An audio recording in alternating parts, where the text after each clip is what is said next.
The massive crystalline dome of the Galactic Council chambers loomed over Ambassador James Harrington, its transparent ceiling revealing a kaleidoscope of stars and distant nebulae. 57 alien representatives from the most powerful civilizations in the known universe sat in ascending tiers, their expressions ranging from contempt to curiosity. Some appeared almost humanoid, others were utterly alien, gaseous entities contained in specialized suits, crystalline beings that shimmered with internal light, and massive arthropod-like creatures whose mandibles clicked in agitation. The human species stands accused of violating Galactic Ordinance 7293B, unauthorized technological advancement, announced High Arbiter Voss, a tall, blue-skinned being whose four eyes blinked in unsettling patterns. You have developed quantum entanglement weaponry despite explicit prohibition. James stood alone on the circular platform, his diplomatic uniform bearing Earth's unified insignia, a simple blue sphere with white lines connecting major population centers. His heart pounded in his chest, but he kept his expression neutral, years of diplomatic training kicking in. With respect, High Arbiter, James replied, his voice steady despite the gravity of the situation. Earth received no such prohibition. We were never informed of this ordinance. A ripple of murmurs flowed through the chamber. The Arbiter's skin darkened to a deep indigo, a sign of anger James remembered from his briefings. Ignorance does not excuse violation, Voss declared. The Council has voted. Earth will be placed under quarantine. All interstellar travel will cease. Your orbital defenses will be dismantled. A monitoring fleet will ensure compliance. James's expression didn't change, but his hand subtly activated the quantum transmitter embedded in his watch. And if we refuse? He asked. The High Arbiter's mouth split into what might be a smile on his world. Then we have authorized the deployment of our cleansing fleet. Your civilization's continued existence is contingent upon your immediate surrender. What the Council didn't realize was that humanity had prepared for this moment. For decades, Earth's intelligence services had suspected the Council was deliberately suppressing human technological advancement while allowing other species to progress. James's transmitter had just sent a single word to Earth Command, Sunflare. The operation had begun. James measured his breathing carefully, maintaining the appearance of a shocked diplomat. Inside, he was counting down the seconds until Earth would receive his signal. You cannot expect us to simply accept these terms, James said, buying time. Our people have rights under the Galactic Charter of Sentient Beings. Article 17 specifically guarantees technological self-determination. High Arbiter Voss made a dismissive gesture with one of his forearms. The charter applies only to full Council members, not probationary species. Your status was determined 5 Earth years ago when your kind was first contacted. A representative from the Proxima system, a being composed of what looked like liquid mercury, rose from its containment bowl. I must object, High Arbiter. The humans were not informed of their probationary status. I have reviewed the contact logs myself. Objection noted and dismissed, Voss replied coldly. The vote has been cast. The decision is final. Back on Earth, in the hidden command center beneath the Rocky Mountains, General Maria Reyes received James's transmission. She immediately called an emergency meeting of Earth's Defense Council. Ambassador Harrington has confirmed our suspicions, she announced to the gathered military and civilian leaders. The Council has revealed their true intentions. They never meant to welcome us as equals. Defense Secretary William Moore leaned forward. How long until they deploy their fleet? Based on our intelligence, 3 days, Maria replied. But we've been preparing for this possibility for years. Secretary Moore nodded grimly. Initiate Operation Shadowfall. Throughout Earth's solar system, hidden installations began powering up. In the asteroid belt, massive shipyards that had been concealed from Council observers revealed their true purpose. On Mars, weapon platforms disguised as research stations activated their targeting systems. And beyond Neptune, Earth's true fleet, hidden in the shadows of the outer planets, prepared for battle. Humanity had known from their first contact with the Council that something wasn't right. The aliens had been too interested in Earth's technological capabilities, too insistent on cataloging every advancement. When the Council had begun suggesting which research paths humanity should pursue, Earth's leaders had grown suspicious. When those suggestions always led away from quantum technologies, they'd grown certain. For 5 years, Earth had maintained a careful facade, appearing to follow Council guidance while secretly developing technologies far beyond what they publicly revealed. In the Council chambers, James was being escorted to what they called diplomatic quarters, essentially a luxurious prison. His Council liaison, a reptilian being named Krell, walked beside him through the gleaming corridors. "Your people would be wise to accept the Council's judgment," Krell said. "Many species have resisted. None have survived." James nodded solemnly. "I'll convey the message.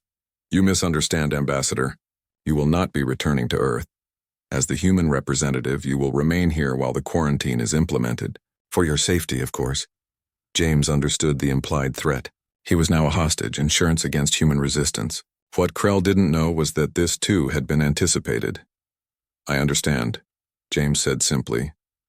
In his quarters, James found every luxury imaginable, and surveillance devices in every corner. He made no attempt to disable them. Instead, he went through the motions of a man coming to terms with defeat. He paced. He sat heavily on a comfortable chair. He stared out at the alien cityscape beyond his window. All the while, the quantum particles embedded in his bloodstream, untraceable by Council technology, maintained constant communication with Earth. "Command, Ambassador Harrington is secure," reported the technician monitoring the quantum link. "His vital signs are normal. He's transmitting," General Reyes nodded. "What's the message?" "The Council has 57 member species currently represented in the chambers. Their fleet consists of 7 primary battle cruisers and supporting vessels. Planetary defenses include a quantum shield grid powered by stations on 3 moons. Valuable intelligence, exactly what they needed to refine their plans." On the outskirts of the solar system, Commander Elena Vasquez stood on the bridge of the EFS Defiance, Earth's most advanced warship. The vessel, along with 20 others like it, had been built in secret, incorporating both human innovations and reverse-engineered Council technology. "All ships report ready." "Commander," her executive officer reported. "Good," Elena replied. "Maintain stealth protocols. No emissions, no communications except through quantum channels." The human fleet waited silently. Unlike the Council, which relied on overwhelming force, humanity's strategy depended on surprise and precision. Back in the Council chambers, an emergency session had been called. Intelligence reports had detected unusual activity in Earth's solar system. "The humans appear to be moving assets," reported the Council's military advisor, a towering insectoid creature. "Nothing significant, just repositioning satellites and space stations." High Arbiter Voss nodded. "Expected behavior. They're panicking, trying to create the illusion of preparation." "Should we move up deployment of the quarantine fleet?" asked another counselor. "Unnecessary," Voss replied confidently. "Their technology is centuries behind ours. They have no weapons capable of threatening our ships. We will proceed as planned." The Council's fundamental mistake was assuming they knew the full extent of human capabilities. They had never understood humanity's defining trait, adaptation. When faced with threats, humans didn't cower. They innovated. When backed into a corner, they didn't surrender. They fought with unexpected ferocity. And for the past 5 years, humanity had been quietly preparing for exactly this day. In his quarters, James received the message through his quantum link. "Operation Shadowfall initiated. Maintain position. Extraction in 72 hours. The next 3 days would determine the fate of not just Earth but the entire galactic order." The Council had made their move, crossing a line from which there was no return. Now it was humanity's turn. As James lay down to sleep that night, he thought of home, of blue skies and green forests, of cities bustling with life. He thought of all the people who had no idea their world hung in the balance, and he silently promised them that the Council would soon learn why it was a mistake to threaten humanity's existence. Commander Eliza Nakamura stood motionless before the massive holographic display in Earth's hidden lunar command center. 2 kilometers beneath the moon's cratered surface, this facility remained unknown to the Galactic Council. The cavernous room buzzed with controlled urgency as dozens of officers monitored incoming data streams. A lieutenant approached her. "Commander, we've received the sun flare signal from Ambassador Harrington." Eliza's expression hardened. "Confirmation code. Alpha 7 Tango. Authenticated and verified." Understood.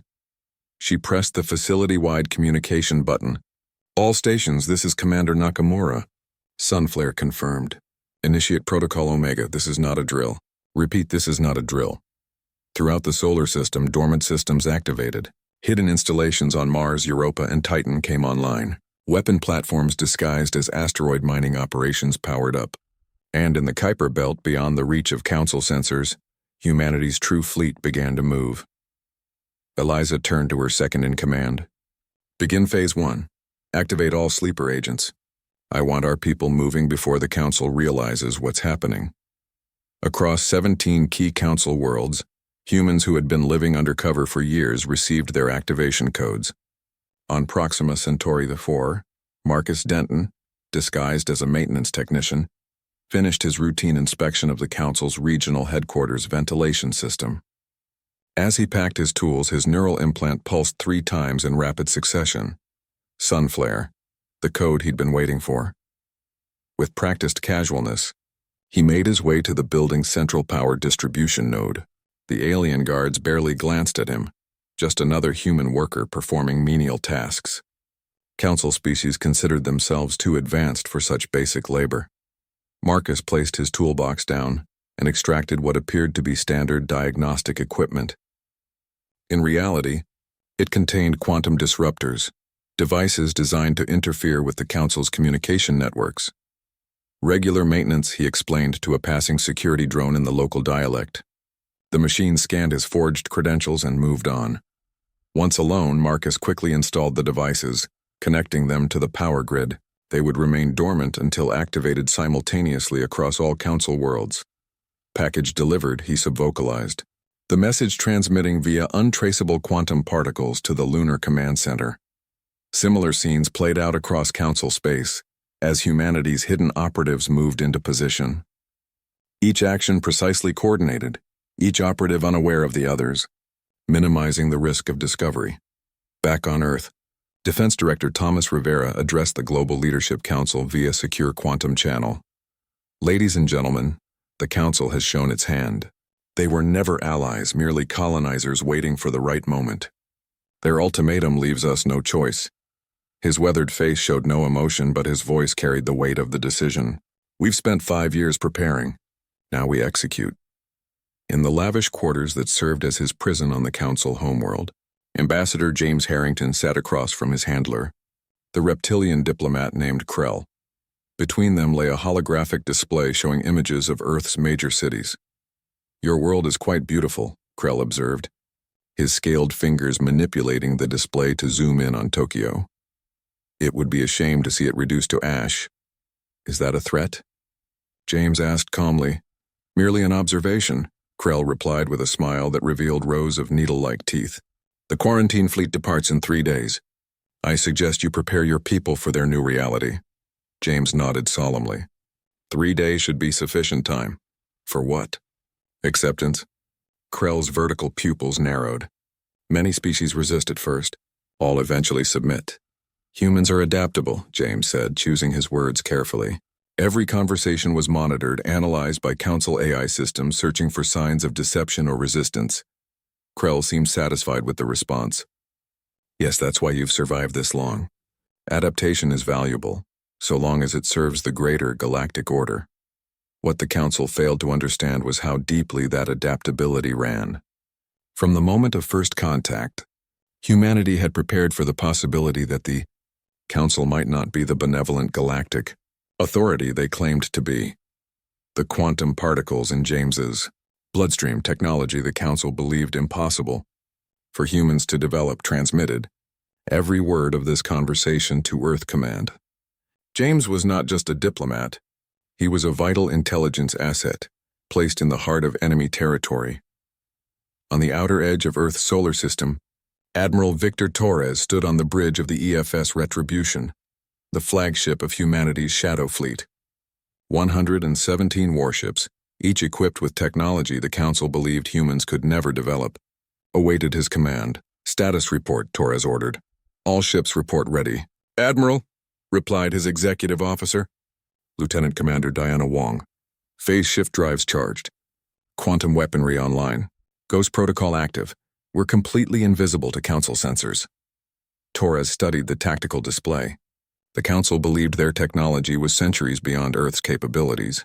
They had no idea that humanity had been reverse engineering salvaged Council tech for years, combining it with human innovation to create weapons and defenses that surpassed even the Council's most advanced systems. The Council quarantine fleet has departed their staging area, reported the tactical officer. 7 battle cruisers, 20 support vessels. Estimated arrival at Earth 68 hours, Torres nodded. Right on schedule. Maintain stealth positions. No movement until Earth Command gives the signal. Meanwhile, in Council space, High Commander Traz addressed his fleet from the bridge of the massive flagship Inevitable Dominion, a veteran of a dozen planetary subjugations. The tall, gray-skinned alien exuded confidence. The humans will surrender immediately upon our arrival, Traz assured his officers. They are practical beings unwilling to risk extinction. This mission will be completed without firing a single weapon. His second-in-command, a being of living crystal known only as Shatter, made a sound like breaking glass, their species equivalent of laughter. They always believe they can resist. It makes their eventual submission more satisfying. On Earth, billions watched as Council observation satellites broadcast images of the approaching fleet. The massive warships, each the size of a small city, were meant to instill terror. The Council expected panic, chaos, perhaps even civil unrest as humans faced their inevitable subjugation. Instead, there was eerie calm. People went about their daily lives. Governments issued reassuring statements about diplomatic negotiations. Military forces remained in their bases, making no visible preparations for defense. The Council interpreted this as resignation, the acceptance of a species recognizing its inferior position in the galactic hierarchy. In reality, it was the disciplined execution of a plan years in the making. In secret bunkers worldwide, humanity's quantum entanglement network, a communication system the Council could neither detect nor intercept, buzzed with activity. Leaders coordinated final preparations. Scientists made last-minute calculations. Military personnel moved into position. On the Council homeworld, James continued his charade of negotiating surrender terms, requesting endless clarifications and amendments, each delay precisely calculated to buy Earth more time. "You test our patience, Ambassador," Krell warned during their third meeting that day. The reptilian diplomat's scales had darkened, a sign of frustration in his species. James offered an apologetic smile. "My species is thorough, Counselor. When facing existential decisions, we prefer to understand all variables." "There is only one variable that matters," Krell snapped. "Your compliance," James nodded contritely. "Of course. But my government requests clarification on Section 7 of the quarantine protocols. The language seems ambiguous regarding civilian transport vessels." Krell hissed in annoyance but activated the holographic document. James had successfully stalled another hour. Meanwhile, deep in Council space, the quantum disruptors activated simultaneously across 17 worlds. The devices, small and undetectable by Council security systems, began their work, not destroying Council communication networks, but subtly altering data flowing through them. Defense reports showed all systems normal. Sensor arrays reported no unusual activity. Quantum detection grids, designed to warn of approaching threats, registered nothing out of the ordinary. In reality, the entire Council security apparatus was now blind, feeding false information to its commanders and leaders. At Lunar Command, Eliza Nakamura received confirmation. Phase 1 complete. All Council intelligence systems compromised. She turned to her communications officer. "Send the signal to Admiral Torres. Phase 2 begins now." The officer nodded. "Message sent, Commander." Across the solar system, humanity's hidden forces prepared to reveal themselves. The Shadow Fleet powered up weapon systems. Stealth platforms unlocked targeting arrays. On Mars and the Jovian moons, massive cannons rotated toward predetermined coordinates. The Council believed they were coming to enforce a quarantine. They had no idea they were sailing into an ambush. As the Council fleet approached the halfway point to Earth, High Commander Traz received updated intelligence reports. "All systems show the humans making no defensive preparations," he informed his. The massive Council quarantine fleet entered the outer reaches of Earth's solar system, with the confidence of predators approaching helpless prey. 7 enormous battlecruisers, each 5 kilometers long, led the formation. Their hulls gleamed with an iridescent metal unknown on Earth, shifting colors like oil on water. Behind them came 20 support vessels, carriers, weapon platforms, and troop transports. High Commander Traz stood on the command deck of the flagship Inevitable Dominion. Observing the holographic display of the solar system, his gray skin reflected the blue light of Earth, now visible as a small dot in the distance. Primitive defenses detected, reported his sensor officer. Orbital platforms with kinetic weapons, missile installations on their moon. Nothing capable of penetrating our shields. Traz nodded, his elongated head bobbing slightly. As expected. Maintain course. Full deceleration at Mars orbit. Commander, called his communications officer. The humans are transmitting. Traz made a dismissive gesture with one four-fingered hand. Ignore it. They will have opportunity to surrender when we achieve orbit.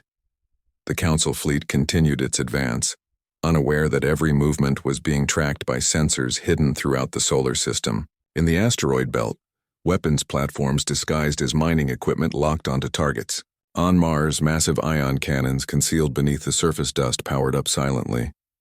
And beyond Neptune, invisible to Council detection systems, Admiral Torres gave commands to the human shadow fleet. Begin phase shift approach, he ordered. Maintain ghost protocol until we reach attack positions. One by one, the human warships activated their most advanced technology, drives that allowed them to move partially out of normal space, rendering them undetectable by conventional sensors. The fleet, now essentially invisible, began to close the distance to the approaching Council armada. On the Council homeworld, Ambassador James Harrington continued his performance, appearing increasingly desperate in his negotiations with Krell. Surely some accommodation can be reached, James pleaded, watching the reptilian diplomat's reactions carefully. Earth would accept limited oversight, regulated technological development. The time for negotiation has passed, Krell interrupted, his vertical pupils dilating with satisfaction. Our fleet will reach your world in 20 hours. The terms will be enforced, not discussed. James slumped in apparent defeat. May I at least contact my government? To prepare them? A reasonable request, Krell said after consideration. You may use the communication chamber. Supervised, of course. In the heavily monitored room, James sent a message that appeared to be a defeated warning to Earth's leaders. Hidden within the transmission were coded quantum fluctuations carrying the real message. Council defenses confirmed. Proceed with Operation Shadowfall. At Lunar Command, Commander Eliza Nakamura received the confirmation. Final authorization received, she announced to her staff. Commence Phase 3. Throughout the solar system, humanity's hidden defenses prepared for activation. Each component had been built in secret, concealed from Council observation by technology reverse-engineered from salvaged Council ships. The Council fleet passed the orbit of Mars, decelerating as planned. High Commander Traz reviewed the final approach strategy with his officers. We will establish high orbit around Earth, he explained, pointing to positions on the holographic display. The Dominion will take position over their northern hemisphere. Suppression fields will disable their planetary defense grid.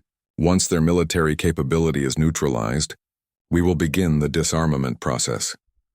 Scans show unusual energy readings from their moon, reported his science officer, a small being with 6 eyes clustered on a bulbous head. Traz frowned. Explain. Intermittent quantum signatures. Possibly new weapon systems. Impossible, Traz dismissed. Human quantum technology is rudimentary at best. Their latest breakthrough was barely capable of secure communications. The science officer hesitated. The readings are anomalous, Commander.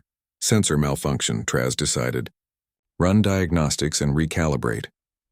This dismissal of evidence that contradicted his expectations would prove to be his most fatal mistake. As the Council fleet approached Earth orbit, billions of humans watched the alien ships grow larger in the sky. Some appeared as bright stars moving against the blue backdrop. Others, visible even in daylight, cast shadows on the ground as they passed overhead. The Council expected panic.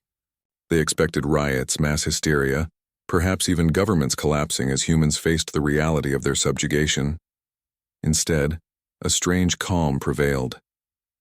People gathered in streets and parks, looking upward not with fear but with quiet determination. Military forces remained in their bases. Missile silos stayed closed. Defense satellites made no move to target the alien vessels. On the inevitable Dominion, this reaction caused confusion. Their behavior is atypical, noted Shatter, the crystalline second in command.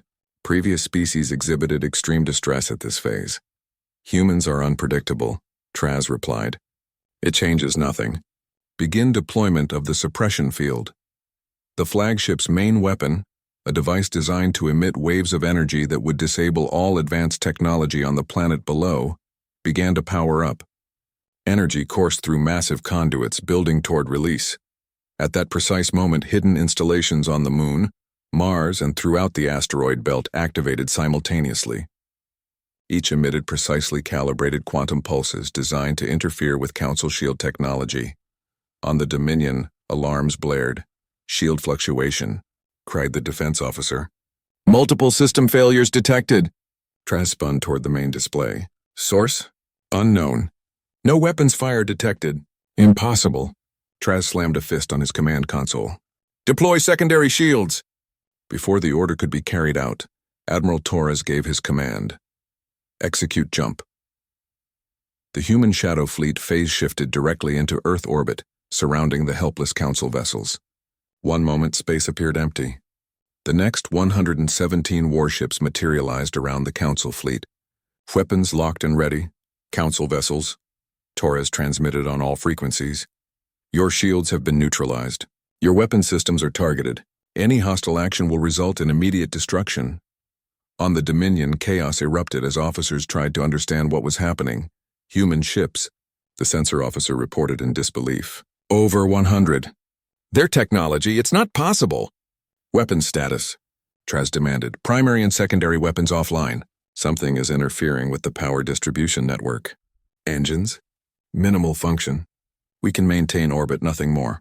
Traz's gray skin paled further. How? How did they do this? On the Council homeworld, similar confusion spread through the grand chambers of government. Emergency alarms sounded as reports flooded in from across their territory. 17 key worlds had gone dark simultaneously.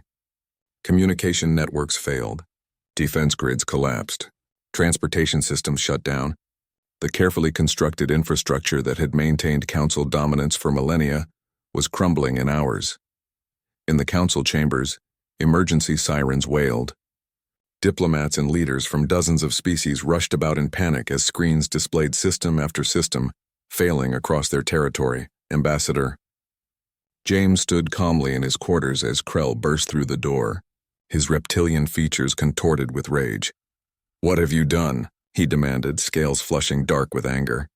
We did nothing you didn't force us to do, James replied evenly. The Council crossed a line. Humanity responds accordingly. This is impossible, Krell hissed. Your species cannot possess this level of technology. You made two critical mistakes, James explained. First, you assumed that because we didn't display advanced technology, we didn't possess it. Second, you believed we wouldn't notice your attempts to keep us technologically suppressed. Krell's hand moved to the weapon at his hip, but stopped as James continued. I wouldn't, the human ambassador advised. This entire facility is now under our control. Your security forces have been neutralized. As if to confirm his words, the building shuddered slightly. The constant hum of power that permeated the Council headquarters faltered, then stabilized at a lower pitch. Your species will pay for this, Krell threatened. But his voice lacked conviction. No, James said firmly. Yours will answer for centuries of manipulation and oppression. Not just of humanity, but of every species you've held back to maintain your power. Across Council space, hidden human agents activated sleeper cells of sympathetic aliens, species who had also suffered under Council oppression. A coordinated rebellion ignited across 100 worlds. On Proxima Centauri 4, Marcus Denton watched from a safe distance as Council security forces battled protesters in the streets outside the regional headquarters. His part of the mission complete, he now coordinated with local resistance fighters, providing them with advanced weapons hidden in caches years earlier. The Council told us humans were primitive, said his contact, a tall, thin being with copper-colored skin. They said you barely understood interstellar travel. Marcus smiled grimly. They told us the same about your people. Divide and conquer, the alien replied. The oldest strategy in the universe. Back in Earth orbit, the coup. The Council quarantine ships hanging in Earth orbit resembled massive metallic whales, their enormous forms eclipsing the sun in some regions. Inside the lead vessel, now under human control, Admiral Torres studied the alien technology with Chief Engineer Raj Patel. Their quantum core is similar to ours, but they've missed several key innovations, Raj observed, gesturing to the pulsing crystalline structure that powered the massive ship. They focused on power output rather than efficiency. Torres nodded. Can we adapt their technology? Already working on it, Raj replied. Their FTL drive is particularly interesting. Less stable than ours, but capable of greater speed. Combined with our safety protocols, we could increase our jump range by 40%. This pattern repeated throughout the captured Council fleet. Human engineers discovered that while Council technology was advanced, it had developed along predictable, conservative lines. The Council had prioritized reliability and control over innovation and breakthrough thinking. On the Council homeworld, chaos continued to spread. The vast bureaucracy that had governed thousands of worlds for millennia was paralyzed. Central authority had collapsed with the communication network, leaving regional governors isolated and confused. In the Grand Council chamber, emergency lights cast an eerie red glow over the once impressive space. A hastily assembled emergency committee of available council members argued bitterly. How could humans possess such technology without our knowledge? Demanded a gaseous entity contained in a hovering pressure suit. Our intelligence network monitored their development constantly. Clearly they deceived us, replied an arachnid-like being, clicking its mandibles in agitation. The question is how many other species have done the same? This question sent a wave of uneasy murmurs through the chamber. If humans could hide their true capabilities, what about the dozens of other developing species under Council supervision? Ambassador James Harrington, now effectively in control of the Council headquarters through the hidden human operatives who had infiltrated security positions years earlier, watched the proceedings from a monitoring room. Beside him stood a tall, slender alien with pale blue skin, Linar, a representative of the Terrian people, one of many species who had secretly allied with humanity against Council rule. They still don't understand what happened, Linar observed, her large eyes blinking slowly. They cannot comprehend that their monitoring systems were compromised years ago. James nodded. The Council's fundamental flaw was always arrogance. They believed their technology was unassailable, their methods undetectable. My people suffered under their guidance for 7 centuries, Linar said quietly. Always directed away from technologies that might challenge Council supremacy. Always told we weren't ready for full membership. That ends today, James assured her. The alliance we've formed isn't about human dominance replacing Council dominance. It's about creating something better. Throughout Council space, similar scenes played out as suppressed species seized the opportunity to claim their freedom. On worlds where Council control had been strongest, conflicts erupted between loyalist forces and resistance fighters now armed with human technology. On others, the transition happened peacefully as local governments simply stopped acknowledging Council authority.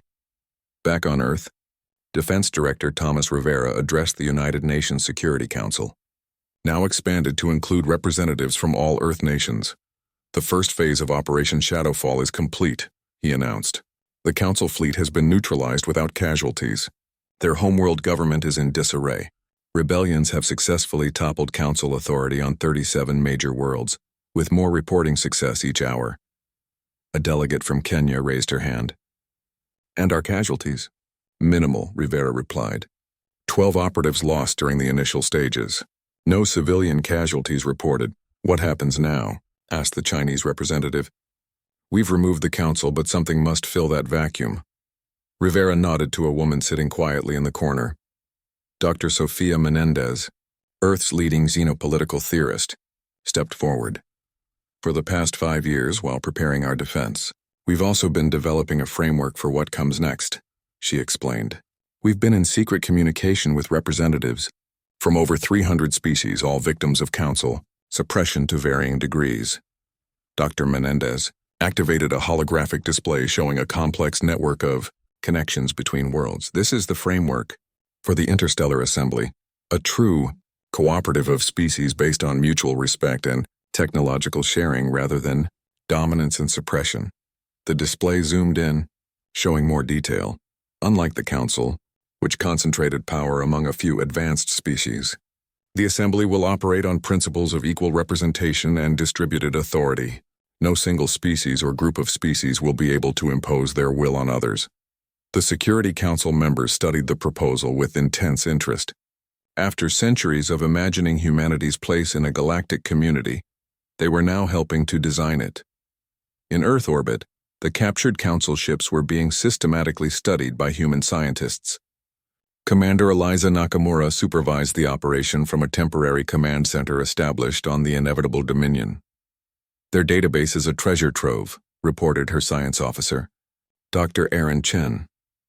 We're finding star charts for regions we've never explored, technological schematics beyond our current capabilities, and historical records dating back nearly 50,000 years. Eliza frowned.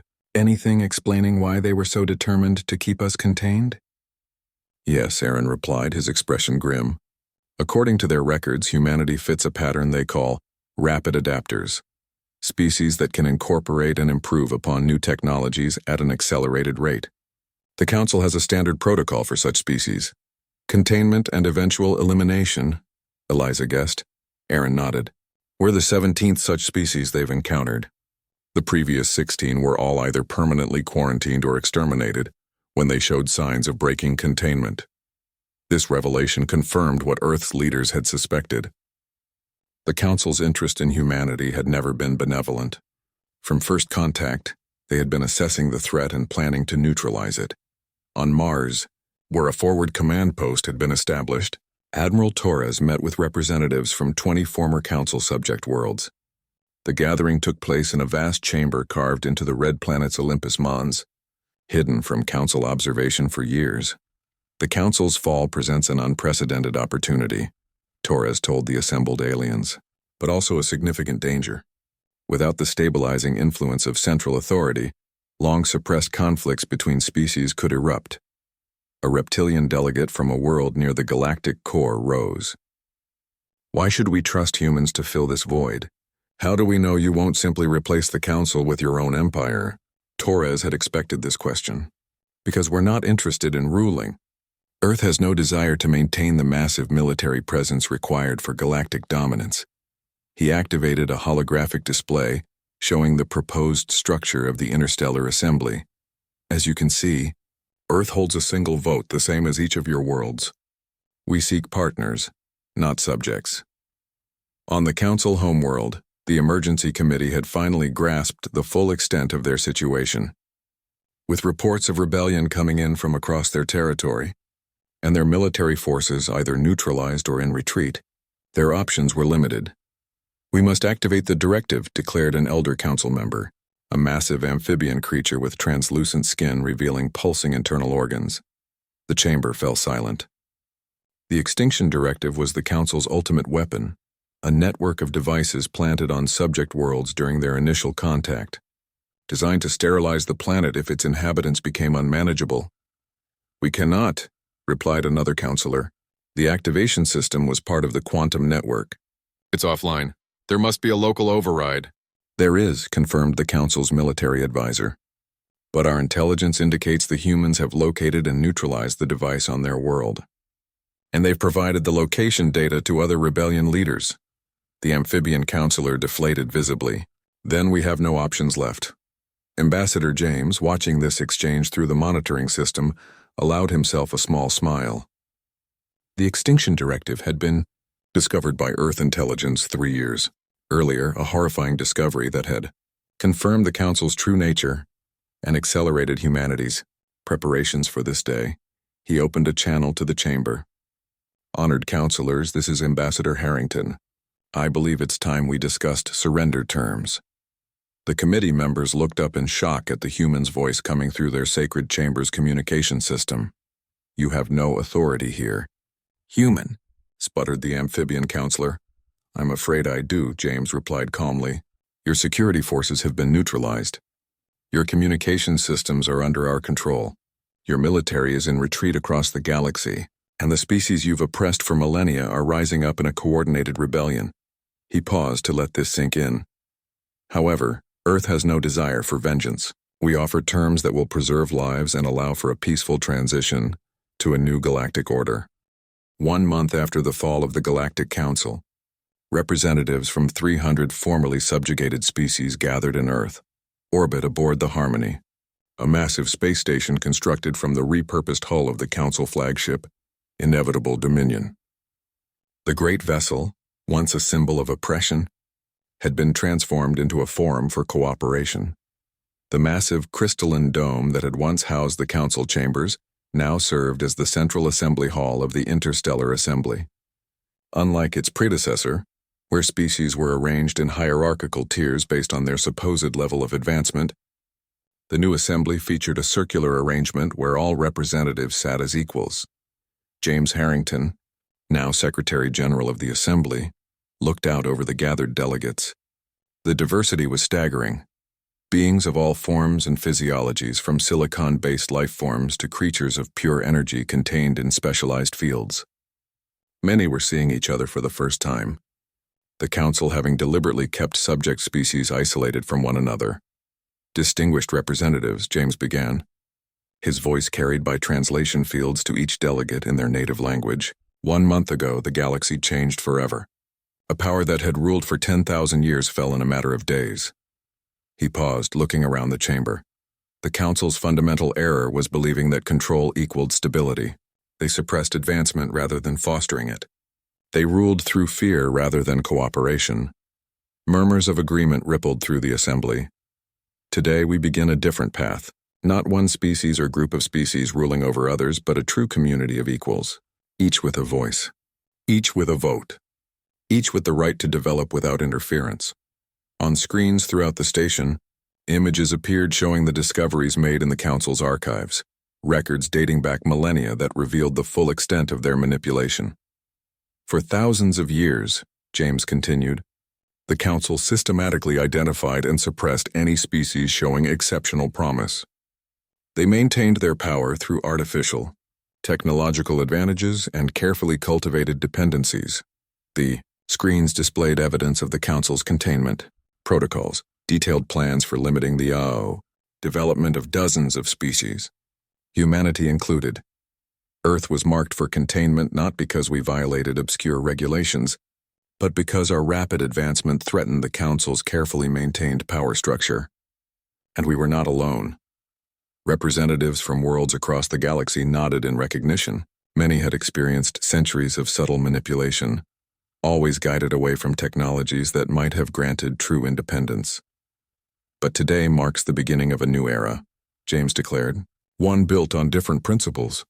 Director Thomas Rivera stepped forward, activating a holographic display in the center of the chamber.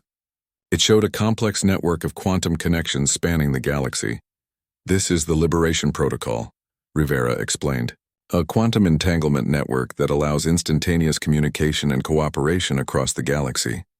Unlike the Council's system, which was centralized and controlled from their homeworld, this network is distributed. No single point of failure, no central authority that can shut it down. The display zoomed in, showing more detail. More importantly, this technology will be shared freely with all member worlds. The Council's power came from hoarding knowledge. Our strength will come from sharing it. This announcement sent a wave of excitement through the assembly. For many species, access to unrestricted quantum communication technology represented a freedom they had never known.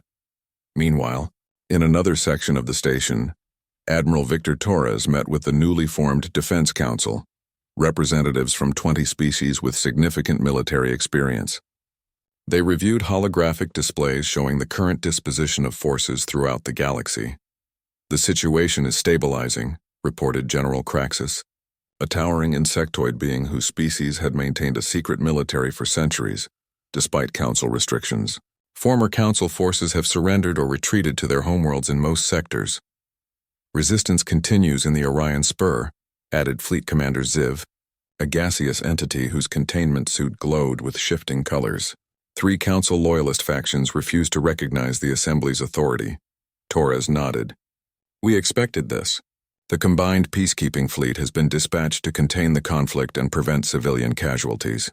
Our goal is to show these holdouts that the old order is truly finished without unnecessary bloodshed. The Defense Council represented one of the most radical departures from council practice.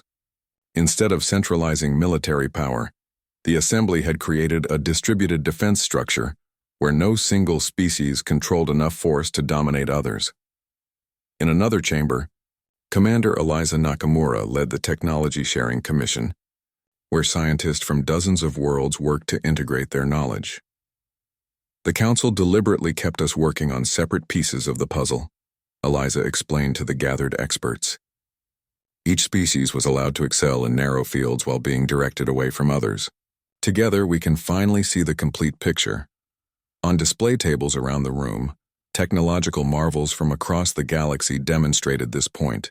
Energy systems from one world complemented propulsion designs from another. Medical techniques developed by carbon-based species offered new insights to silicon-based life forms. Our directive is clear, Eliza continued. Within 1 year, all artificial technological disparities created by council manipulation must be eliminated. No species should remain vulnerable due to deliberately suppressed knowledge. This commission represented the Assembly's most ambitious undertaking, the systematic dismantling of the technological hierarchy the Council had spent millennia creating back on Earth. In the rebuilt United Nations complex in New York, Dr. Sofia Menendez addressed representatives from Earth's nations. Unlike the old UN, this new body included delegates from every human settlement, from Earth's nations to the colonies on Mars and the moons of Jupiter. Humanity's position has changed fundamentally, Sofia explained. A month ago, we were fighting for our survival against a power that intended to contain and eventually eliminate us. Today, we are helping to shape a new galactic order. She activated displays showing construction projects throughout the solar system, new shipyards, research facilities, and defensive installations. But we must remember that with our new position comes great responsibility. We fought against the Council because they sought to dominate others. We must never become what we destroyed. This sentiment echoed across human settlements throughout the solar system. Earth had emerged victorious from its confrontation with the Council, not through overwhelming destructive power, but through careful planning, strategic alliance building, and precise application of force. This approach would define humanity's role in the new galactic community. On the former Council homeworld, now designated as a neutral zone under Assembly administration, Marcus Denton supervised the cataloging of the vast Council archives. The massive underground vaults contained records spanning thousands of years, the complete history of the Council's rise to power and its methods of maintaining control. We've barely scratched the surface, he told his team of researchers, a diverse group from 15 different species. But already we're finding evidence of systematic suppression dating back 9,000 years. A tall, thin alien with copper-colored skin, Professor Narration of the Alteran people, studied a holographic display of Council territorial expansion. According to these records, my world was not the first to be subjected to technological containment, Narration observed. That dubious honor belongs to the Drell, nearly 8,000 years ago. And here's the pattern, added Dr. Imani Okafor, a human xenohistorian. Every time a species showed signs of developing quantum communication or energy technology independently, the Council would stage an incident requiring intervention. Marcus nodded grimly. Followed by restrictions on research and development, always presented as safety measures.